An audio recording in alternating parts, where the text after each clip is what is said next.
Chaps, welcome back to SJMMA. I know, it's 2 days in a row. Am I a content creator again? I think I bloody might be. Now, in today's video, as you can tell by the title, it's double bubble. There are going to be 2 UFC pay-per-views in October. Early October at the T-Mobile, and then later in the month, the quintessential UFC pay-per-view in Abu Dhabi returns. So I thought, let's build both of them. A main card and 5 very, very good fights on the prelims for both cards. We're going to start with the 320 main card, which, as you can see, I would headline with the newly minted, undisputed heavyweight champion of the world, Mr. Tommy Aspinall against Frenchman Cyril Gane. Our old mate Tom hasn't fought since he beat Blades in London last July, and Gane hasn't fought since he lost against Alexander Volkov. So, the heavyweights in general is a bit shit right now. The whole division is kind of all over the shop, and you can't completely blame John Jones for that. He gets a lot of the blame, but not all of it. I mean, Waldo Cortez Acosta is ranked number 7, I believe. He's not a bad mixed martial artist, but he shouldn't be the 7th best heavyweight in the UFC outside of Tom Aspinall at the moment. It's a bit weak at the moment, and even though I don't particularly like the way that Gane has basically openly been ducking fights for the last 2 or 3 years, it's a fresh matchup for Tom. He's not fought him, and he is the number 1 contender, you'd have to say, somehow. So it makes a lot of sense. I don't want to leave Tom on the shelf for too long, so let's see it. The co-main event, 5 rounds in the lightweight division. We're staying with the Brits. Justin Gaethje versus Paddy Pimblett. Now, he's rubbished the rumours this will be a 319 fight. He's not fighting in August, but October I think will be absolutely fine for him. I'll say this. Justin Gaethje, shut the fuck up, right? You may be able to beat me up, but I'd say it straight to your fucking crooked nose, right? What are you on about? They owe me a title shot. They do not. You got flatlined by Max Holloway. Yes, you knocked out Dustin Poirier with a wonderful head kick. That was unbelievable. And then you beat, a short notice, a Fiziev, who you beat in London like 18 months and 2 years ago. So, you don't deserve a title shot, and neither does Paddy. That's another point that I want to make. Neither does Pimblett. But a win over each other would earn them the title shot. As much as Arman is kind of, was it a back issue, weight miss, whatever it was, he beat Charles Oliveira. He deserves an opportunity to fight for the title. So, Ilia Topuria's first defence at lightweight has to be against Arman Tsarukyan. And then whoever comes out with the belt can fight the winner of Justin Gaethje versus Paddy Pimblett. It's a wonderful fight. It would sell itself on its own. You could probably headline a card with that. I'm not saying you should, but you probably could. It's a massive fight. I love these 5-round number 1 contender matchups, which is kind of what this is in a way. And it's one of the most intriguing ones you could possibly make. So I say you do Justin Gaethje versus Paddy Pimblett as the co-main of 320. The Brits are taking over Las Vegas, dude. I'll tell you for why. Because Sean O'Malley, I don't want to see him sit out for a long ass period of time again. He didn't take much damage in the Merab fight, either of them really. He's mentioned the idea about moving up to 145 pounds. I quite like the move. His range and his height will 100% translate. So let's see him fight Arnold Allen. Arnold Allen is a guy who will fight absolutely anybody. He's already fought a guy that's kind of moved weight to fight him. He obviously fought against Dan Hooker when he came down to Arnold. So having O'Malley go up to him, and if Sean can beat a guy like Arnold Allen, then he's right in the title picture at 145. And Arnold Allen, for me, deserves the opportunity to fight a big name like Sean. You could make another argument that this could also be a 5-round fight. I'm going to say it would be a 3, but it could very easily be a 5. So Sean O'Malley's featherweight debut, UFC 320 against almighty Arnold Allen. Also on my UFC 320 main card is another top lightweight matchup of Dan Hooker against Rafael Fiziev. Now, for a long period of time, I've been saying you have to make Dan Hooker against Paddy Pimblett. But the more I think about it, you do Gaethje versus Pimblett, and you've got Hooker Fiziev as kind of like just a tiny step kind of below that. If you have Pimblett against Gaethje as a title eliminator, this is a fight that almost earns you an eliminator against maybe a Charles Oliveira, who knows. I really, really like this matchup. I think it makes a lot of sense. 2 elite lightweights. They're both strikers. It'll probably be a very, very fun fight as well. Probably lean towards Rafael, but it's not a prediction video. Dan Hooker, Rafael Fiziev on the 320 main card. You have to kick off a huge main card like this with a big fight. And Carlos Prates against Kevin Holland is a big fight. The fighting nerds are all the rage. I know Carlos lost his last fight against Ian Gary. There's no There's no shame in that, really. And I mean, Kevin Holland is Kevin Holland. You know exactly what you're going to get from him. I think he's a threat at welterweight. At middleweight, he can kind of take fights in the interim. He's still a threat at 170 for me. I know he's lost a couple in the weight class, but he's never looked massively out of his depth at welterweight, in my opinion. He's not been absolutely outclassed at welterweight yet. And I think it's a good rebound fight. If you're Carlos, I think it's another fantastic opportunity for Kevin Holland, which he deserves for being so exciting and so active. He deserves to keep getting opportunities, win, lose or draw. This is a big one for him. It's a wonderful fight. And it could open any main card of any pay-per-view anywhere. It's a wonderful fight.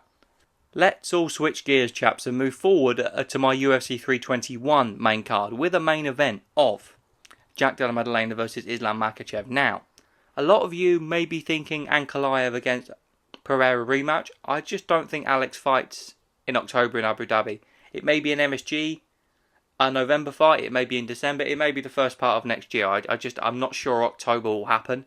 And especially if you've already got a ready-made main event of a super fight with JDM and Islam, that is the ideal fight to headline in this part of the world. I mean, it could headline anywhere, but especially here. It's an exceptional fight. There's backstory there. It's an opportunity for Islam, for me, if he hasn't already, which I think he might have done, if he can get his hands on the welterweight belt, he surpasses the legacy of his cousin Habib. If he's not already done that, which I would argue maybe he has, but it's a great fight. It's an intriguing one. Can a JDM be the one to stop Islam's incredible offensive grappling? And can Islam take the pressure boxing of JDM? These are questions that need to be answered, and they will be answered, I believe, at UFC 321. Your co-main event, the second title fight on that card, is the returning bantamweight champion Merab Dvalishvili versus the man himself, Mr. Corey Sandhagen. One of my favourite fighters to watch. I love the evolution of him over the last few years. After he beat O'Malley for the second time, obviously Merab, he basically called for Sandhagen. He's at a point where he can call his own shots, I believe. And it's a fresh matchup. I like the matchup. I think that Sandhagen provides a unique set of issues. He's kind of similar to O'Malley in the fact that he can be a really, really effective kind of long-rangey striker. But he's a far better offensive and especially defensive grappler than Sean O'Malley. It's a fascinating fight. I think Merab would probably win it, but let's see it. It's a really, really good, solid co-main event title fight, that one. I really, really like it. It would be a great addition onto a card like this. The feature bout. Another one of those highly ranked, high-stakes, 5-round non-title fights. And it will be between Israel Adesanya and Sean Strickland in a rematch. Now, I'm not particularly hot on this fight. I always thought, in my opinion, it should have been Imavov, effectively already earned himself the title shot, and you put Cal Barajo against either Adesanya or Strickland, and then whoever's left out of Sean and Izzy can fight another up-and-comer. But it looks like, with obviously the Paris main event and everything that's going on with that, it looks like this is next. It's intriguing. They're obviously massive personalities. They're massive names. And I definitely would watch it again. It's just not what I would have personally done. But if it is going to happen, I think this is quite a good place for it. It is, I mean, yes, I've just kind of slated it a bit, but it's still very, very fascinating. I'd probably go with Adesanya in a rematch.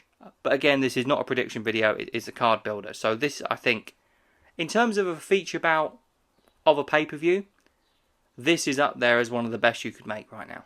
Maybe even the best. So, the rematch of Sean Strickland and Israel Adesanya over 5 rounds at middleweight in the feature bout spot.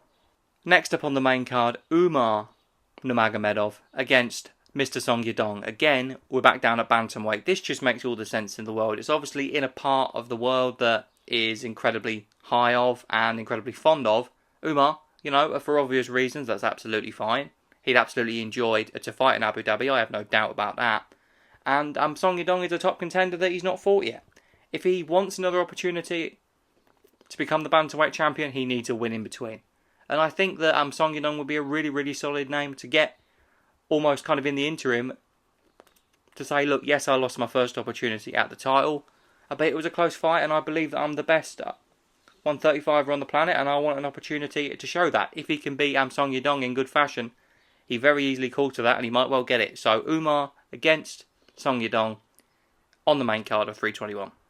My main card opener for UFC 321 is another rematch. Again, like with Adesanya versus Sean Strickland, the first fight was for a title. Again, like with this fight, the second one obviously wouldn't be. I'm talking about a rematch of Jan Blachowicz and Dominic Reyes. It's just weird how all the times change. It was the Blachowicz knockout that really set the wheels in motion for what was a really steep decliner from Reyes. He got knocked out by Ryan fucking Spann, for God's sake. And Blachowicz obviously won the world title that night and was on top of the world. Now if you almost look into the present day, Jan Blachowicz hasn't won a fight for I think 3 or 4 years. He's had a lot of injury issues. He's on a 2-fight losing streak, and Reyes is coming off what I think is his best win, in terms of a performance at least, against Nikita Krylov. Lovely finish. What I really like about an on-form Dominic Reyes, his footwork is incredible. He is so good when he's on, and I think he deserves the opportunity not only to right the wrong against Jan, but if he can beat him, he's only one more win away after a Blachowicz win from maybe fighting for a world title again. He's probably only a couple of wins away from that if you include a win over Blachowicz. So lots of stakes, lots of backstory. I believe it would even be in the same arena, in the same cage as where Jan knocked him out at 253, I believe. So yeah, that would be cool, wouldn't it? Reyes against Jan Blachowicz 2 to open up 321's main card. Why not? Right lads, let's have a look at the prelims I've made. We're going to go back in time to UFC 320 and start with the prelim headliner, which I think is going to be Alexander Volkov, Jailton Almeida, because it's a backup opponent for the main event if Garn don't show up. Simple. Mr. Bo Nickel can take a bloody break from hogging up all the positions on all the main cards. He can get on the prelims after his loss against RDR, and he can try and rebuild with a fight against Shabazian, which I think is quite a good fight. I was having a look at Bo Nickel, I was thinking who could I match him up with, and I saw, obviously, a Shabazian on a bit of the old Tapology, and I thought, you know what, I like it, so I stuck it on. The only women's MMA fight I've made in any of these, which may say a little bit, is Macy Barber against Tracy Cortez for UFC 320.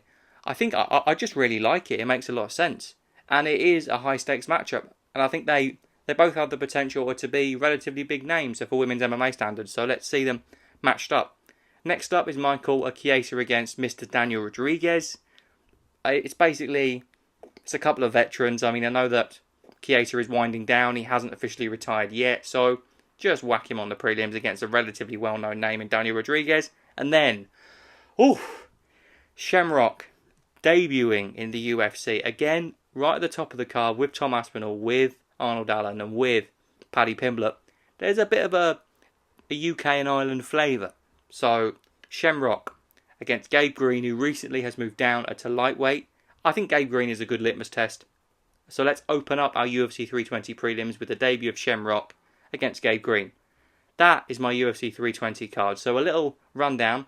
It's Aspinall against Garn, then Gaethje Pimblett, O'Malley Allen, Hooker against Fiziev, then it's Pratchett against Holland, Volkov Almeida, Nickel Shabazian, Macy Barber, Tracy Cortez, Chiesa D-Rod, and Shamrock Gabe Green. Would you watch that? I think you bloody would, because I would. Let's finish on a high note with these UFC 321 prelims. Again, very happy with these. The featured prelim would be Shara Bullet. I know he has to fight against Barrial first, but I think he will win. And if there's an opportunity to turn around relatively quickly, I think he'll take it. And if you beat a Barrial, maybe Brad Tavares, that's who I've given him. I think it makes a lot of sense. Next up is a featherweight matchup of Josh Emmett against David Onama. I think that makes a lot of sense. Again, it's a ranked matchup on the prelims, but these are pay-per-views, man. They have to have value. I mean, you could easily have this as some Apex main event that only 45, maybe 50 people around the world are going to watch. But why not a little bit of spotlight on a pay-per-view? It's a great fight as well. I like Onama, but Emmett hits way too hard. Now this one. Nadim Sadikov against Mauricio Hufi. Right. This is the fight out of all of them. Yes, it's a prelim fight. I've made 20 fights here, people. This is the one that I'm probably most excited about seeing. Even though it's not even been made, only I've made it. But, wow. If you know your MMA, tell me you don't want to watch that. And I'll say you don't know your MMA and you should go back to watching boxing. Because, come on. Sadikov against Hufi has got fight of the night, month, year, fucking decade written all over it. What a fight that would be. Right. Now we're going to go back over to the heavyweights and we're going to talk about Mr. Sergey Spivak, who, to be fair, yes, he lost his last fight. His striking looked quite improved, and I would put him in against Shamil Kazeev, who is memeable for all obvious reasons, got nothing wrong with that, but he is on a 2-fight win streak. He is ranked number 11 or 12, I think. Spivak's about number 8. Makes a bit of sense. And then Shamil Mazayev, the PFL champion, must be signed by the UFC. Period. And I think that if he is signed, you have to probably put him on this card. It makes the most geographical sense. And I think an opponent like Phil Rowe is a fantastic way to welcome him into the UFC. So, from the top, my UFC 321 card is the welterweight title fight of Islam against JDM. Then it's Merab against Sandhagen, Adesanya versus Sean Strickland 2, Umar against Song, Jan Blachowicz Reyes 2, and then it's Sharabullet, Brad Tavares, Emmett against Onama, Sadikov against Houthi, still love that fight, Sergey Spivak against Shamil Kazeev, and a hopefully new signing of Masayev against Phil Rowe. Those are 2 wonderful cards. I hope you enjoyed the video. Let me know what you think in the comments section, and I'll catch you very soon. I promise.